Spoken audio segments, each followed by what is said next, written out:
All of my life I dance to your tune. Don't stay in no beat, don't stay in no tempo. Before we begin, I want to share a brief content note. Today's episode includes a conversation about suicide and deep emotional struggle. I won't be sharing graphic details, but if this topic feels tender or activating for you, please take care of yourself. You can pause or listen with someone you trust. And if at any point you feel unsafe or overwhelmed, please reach out to someone in your life or a crisis resource in your area. If you are in the United States, you can call or text 988 for the Suicide and Crisis Lifeline. You deserve support. Now let's begin. Welcome to Into the Dark with the PK. I'm Ari. There's a kind of silence that feels peaceful, and there's a kind of silence that feels heavy. The kind where someone is smiling, functioning, showing up, but inside they feel like they're disappearing. Today, I want to talk about that silence. Not to make it darker, but to make it less lonely. In faith communities, especially, struggle can become private. You pray about it, you journal about it, you try to push through it, but sometimes the weight doesn't lift. And when you've been raised to be strong, asking for help can feel like failure. So, people stay quiet. And I was definitely one of those people. What people don't realize is suicide rarely is about wanting to die. It's often wanting pain to stop. Cause sometimes you want to stop hurting. You want to stop struggling. You want to stop just being in your head all the time, and you're wanting pressure to ease. You wanting the constant, noise in your mind to just be quiet. And when someone feels like they can't say that out loud, the silence grows. Because imagine all this going on and you have no outlet. You have no one to talk to. You feel alone in this. It just makes it even much heavier. It makes it worse. And sometimes if you talk to the wrong person, it can make it worse too. Because not everybody understands what you're going through. And like I've in honesty, I've tried a couple times. And I've been admitted once into a facility, and as young as I was going into one, I was 19 when I went in, I think. And I was in with a whole bunch of adults. And I still felt like a kid at that age.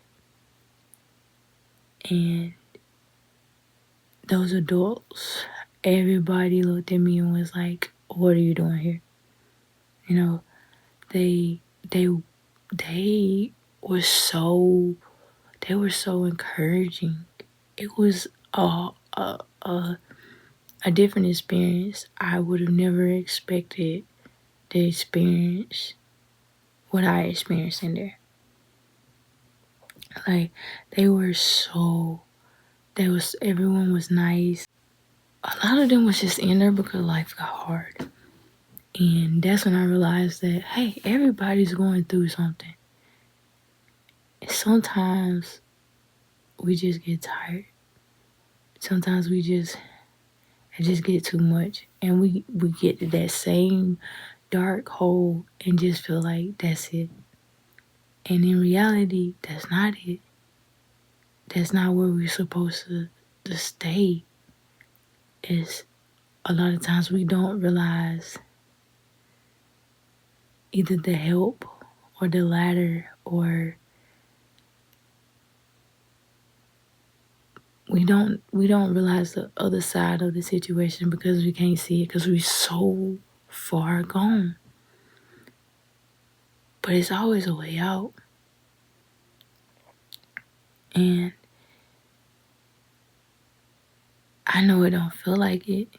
I know it can become it can become a lot, and I know it.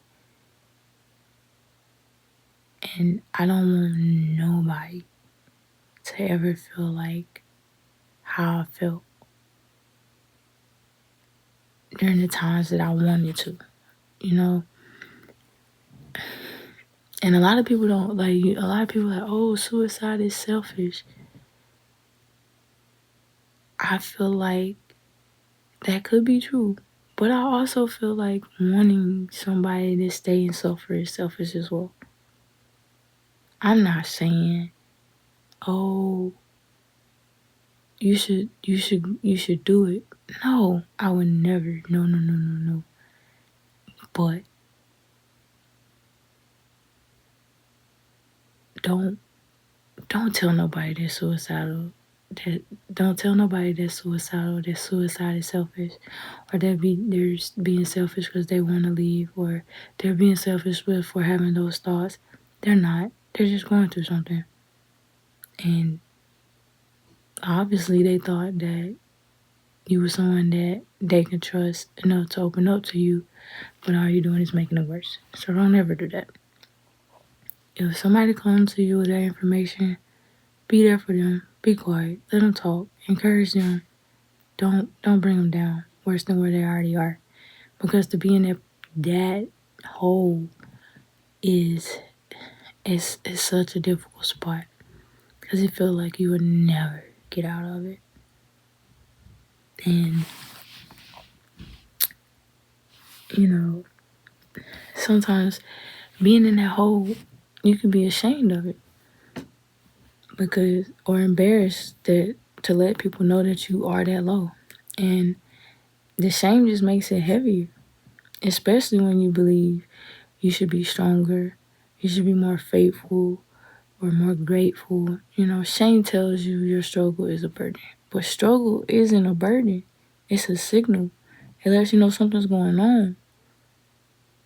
And it just is, it's a cry for help.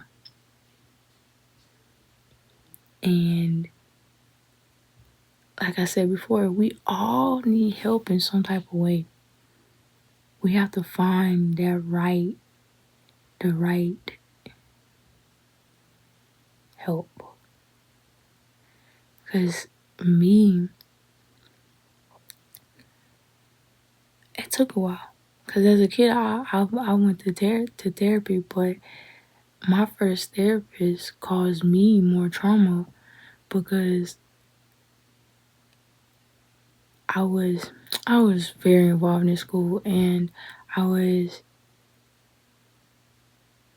her last person of the day.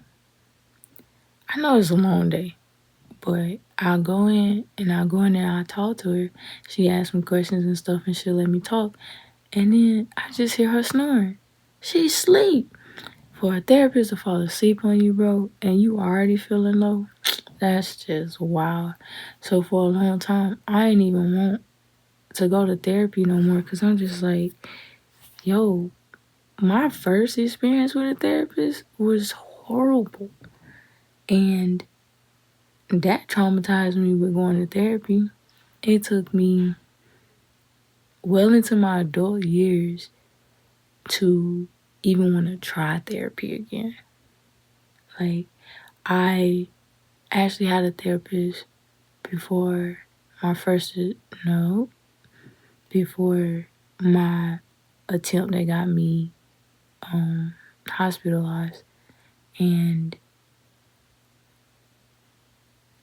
yeah, that's the therapist that traumatized me. I didn't, leading up to it, I didn't want a therapist. And, you know, afterwards, I still didn't want a therapist. And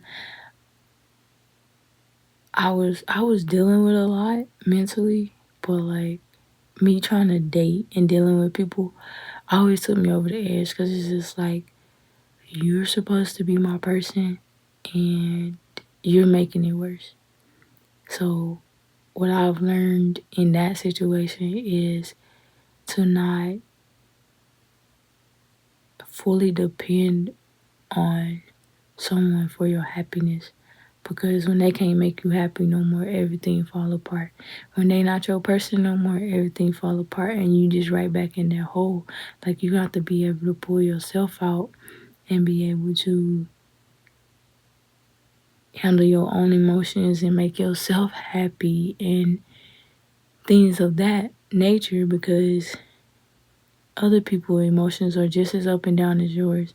So when they're down and they can't lift you up and y'all both are down, then it's hard to piggyback or help each other because y'all both are down. So it's like y'all have to be able to know how to pull yourself out. Like it's okay to sit in what's going on, but don't stay there. Like feel it. Feel it. Address it. And go from there. And get through it and let's heal. And it's it could be a lot. Like if you ever felt so overwhelmed that you didn't know how to keep going, I need you to hear me clearly. Your pain deserves attention. It does not deserve punishment, and you are not weak for needing support. I'll say it again. Your pain deserves attention. It does not deserve punishment, and you are not weak for needing support. At all. You're not weak at all. Everybody goes through something. Sometimes the help you get starts off small, and that's okay. Just texting somebody, and just, I'm not okay. Make an appointment or calling a hotline. Any first steps. It's not because you're being dramatic, but it's because you matter. You don't have to solve your entire life. You just have to stay for the moment. Life is about getting through the moments. Everything. Getting through the seconds, getting through the minute, getting through the hour, getting through the day. You just take it second by second and just go. And don't let 10 seconds of your day ruin your whole 24 hours. You take them 10 seconds. Add another 10 seconds for you to sit in it. Another 10 seconds for you to think about why it just made you feel like this. And then another 10 seconds to move on. That's a minute. You got a minute just to deal with what's going on. Because all it took was 10 seconds to get you discombobulated. So it can take 10 seconds to get you back. Take a deep breath.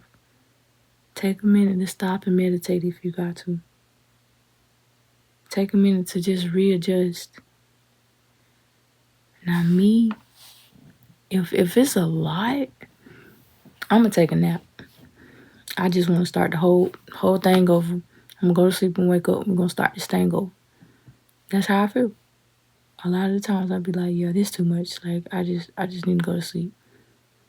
Because some things can be a lot, But,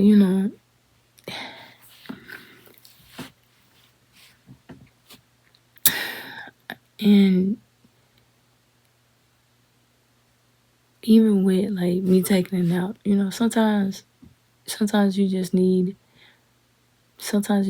to just pray.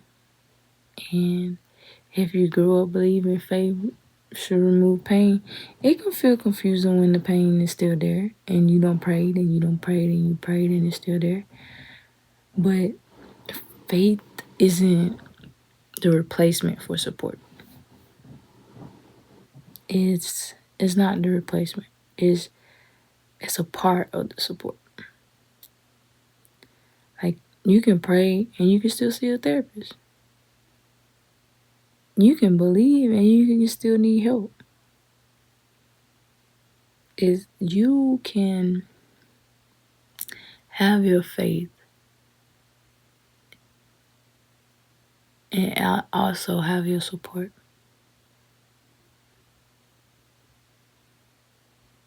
Faith is just something else that's gonna help you get through it. But having somebody to talk to, that's different. When you're able to release what's going on, just say it, that's different. Having somebody that's willing to work with you to help you get through this, that's different. And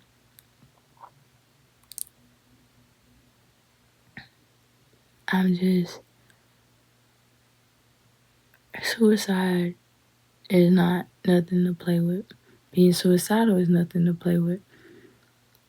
And me personally, having experienced those emotions, those feelings, the suicidal thoughts, the lows that are lows, I understand. And I'm not here to judge. And I'm not saying that I'm just healed because I'm going to therapy or anything like that. Nah, it's still a constant battle. And that's the thing, like,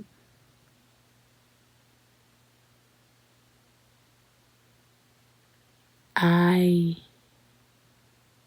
used to have the thoughts way more often than I do now, but they're not bad. Like, I can redirect my thoughts when it comes to that now. Before I couldn't. So that's progress. So I'm not saying that in my case it hasn't fully gone away, but it has changed. And when things go wrong, I can handle it better. Because I remember a couple years ago, I lost my cousin, and it was the way everything played out was so just kind of, it just felt heavier than if I would have just got a call and said, hey, this happened and your cousin's gone. But it was more of, your cousin's in the hospital, this happened, and then boom, she gone. Like, it was, I don't know,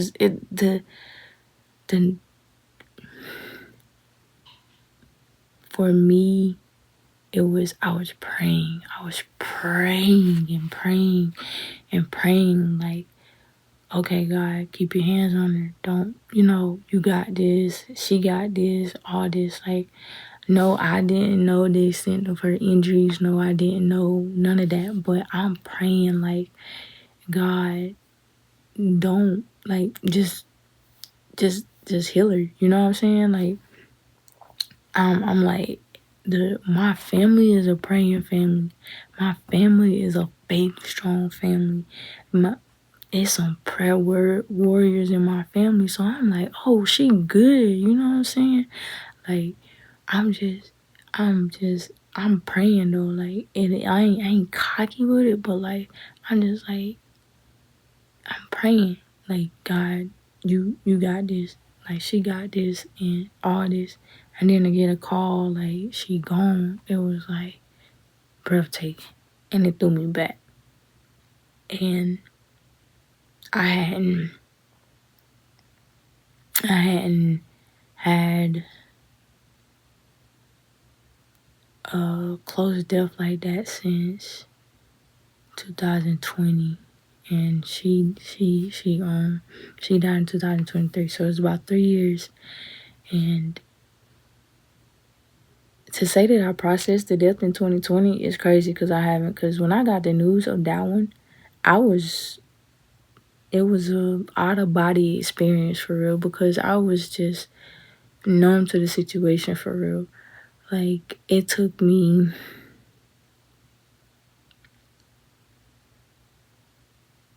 a year and a half to feel that, and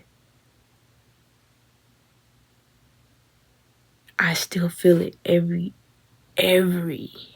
time it come up, because I never actually processed my feelings on it. So with this death, it was like losing her. I was like, but I had been in therapy. I had been through a series of finding myself and a series of fixing my mental health, right? And I got the call, but I also got like 2 or 3 calls after that call of everybody just checking on me, trying to make sure I don't do nothing crazy. And I'm telling everybody, yo, I'm cool. Like, I'm not about to do nothing. Like, why would I do that? You know what I'm saying? Like, I wasn't understanding why everybody was calling me, trying to, make sure, I ain't do nothing. And it hit me. I was like, dang, like, I must have been at some pretty low points where my family be concerned about this throwing me into a hole, you know what I'm saying? So I was like, nah, I'm good. And I was like, I was no longer at the point where tragedy was throwing me right into suicidal thoughts. And I was like, okay. That's when I realized there was progress with my mental health, because I felt like I could handle it, And I was one person that was always like, I'm not going to no funerals, because that's always been my thing. That's not the way I want to see you. Not my last time seeing you. That's not how I want to see you. But I don't know. I allowed my mom to convince me to go, and I wanted to, like, not to the funeral, but like to just be support for my family. So like, I'm like, ain't been to a funeral since I was a kid. Like, then losing my uncle back in 2020, there was no funeral for that. So that's why I think it took so long for it to hit me for real, because there was no real slap in the face like, this is real. But 2023, when I lost my cousin, it was because I went to support my family, but I also got thrown into going to the wake and the funeral. Now, the wake, I did not know that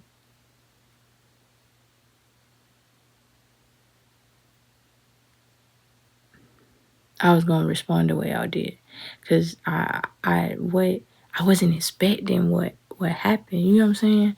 So I walked in, I walked out, and I was devastated. I was crying. I broke for real, and I'm just glad I had the support that I had at the time, because I don't know how I would have dealt with that. And to be honest, I walked out and I made a phone call, and that was my support. And you be like, why you ain't, why it wasn't your family that was there? I ran from them. I think. But I also stopped. Like, I paused and just dropped where I was, called, and I just boo-hoo cried. Because it was just like, this wasn't what I wanted. This wasn't supposed to happen.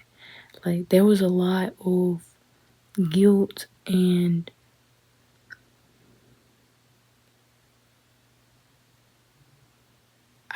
confusion, because I didn't understand a lot when it came to that. And after that situation, I started back going to therapy because I didn't want to get too low. Because it did throw me into a low because I stopped going to school and I stopped doing everything I was doing because I just did not feel like it was fair. Because me and my cousin are the same age, literally a couple months apart. So I didn't feel like it was fair. And I gave up. But I wasn't wanting to give up my life. I just gave up doing everything and end up in a hole for real. Like, I was functioning and everything, and I was, being cool, but like mentally, I was just out of it for real. But it's something that being suicidal is something that definitely needs extra hands on. You need support. You need people. Like, as much as you want to push everybody away, as much as you want to be alone, that's really not what you need. Because being alone can put you further into your thoughts. And you don't necessarily need that. I say you find a good therapist. You can shop for your therapist for sure, because I ain't just go to therapy and boom, had the best therapist. Nah, I went through a couple therapists before I got the right therapist. And I also had a different therapist for different situations. So definitely just don't settle for one therapist. If you can shop around for your therapist, definitely do so, because the right therapist is definitely necessary. Having the right support system is definitely necessary. And just get the help if that's where you're at. You're not alone. And if you're listening right now and this topic feels personal, I'm really glad you're still listening. Even if today feels unbearable, feelings move, they shift, they change, and this moment is not the final version of your life. It don't stop here. It ain't gotta stop here. So again, if you're in the U.S., you can call or text 988 anytime. If you're outside the U.S., please look up some crisis resources in your country, because you deserve real support. You deserve the help.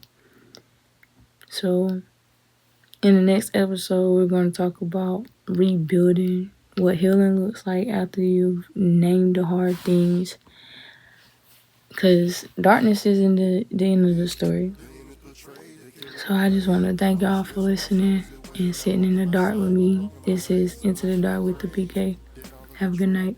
Make sure y'all follow me on Facebook, TikTok, Instagram, and thank you for listening. I got my own games to play. I'm the childhood preacher, I got my own things to say.